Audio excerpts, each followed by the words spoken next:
بسم الله الرحمن الرحيم عن سعد رضي الله تعالى عنه قال قال رسول الله صلى الله تعالى عليه وسلم من تصبح 7 مرات عجوة لم يضره ذلك اليوم سم ولا سحر رواہ البخاری۔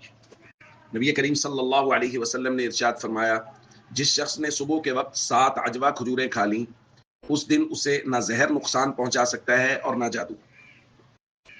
دوستو، علاج معالجہ کا بیان چل رہا ہے، ان چیزوں کو بیان کیا جا رہا ہے جن کے بارے میں نبی کریم صلی اللہ علیہ وسلم نے یہ فرمایا ہے کہ ان میں شفا ہے۔ ان میں سے ایک عجوہ کھجور ہے۔ نبی کریم صلی اللہ علیہ وسلم نے اس کی مختلف خصوصیات بیان فرمائی ہیں۔ ان میں سے جو سب سے اہم خصوصیت ہے وہ ہے زہر سے حفاظت کی خصوصیت۔ نبی کریم صلی اللہ علیہ وسلم نے ایک روایت میں ارشاد فرمایا، صحیح مسلم کی روایت میں فرمایا، جو شخص صبح صبح عجوہ کھجور کھا لیتا ہے، اور مدینہ کے خاص علاقے کا بھی حضور نے تذکرہ فرمایا، حضور علیہ الصلوۃ والسلام نے فرمایا جو خالی پیٹ عجوہ کھجور کھا لیتا ہے تو یہ زہر کے لیے تریاق ہے۔ اسی طرح جامع ترمذی کی روایت میں نبی کریم صلی اللہ علیہ وسلم نے فرمایا، العجوۃ من الجنہ، عجوہ وہ تو جنت کا پھل ہے، یعنی جنت جیسی برکات ہے اس کے اندر، وفیہا شفاء من السم، اور اس میں زہر سے شفا ہے۔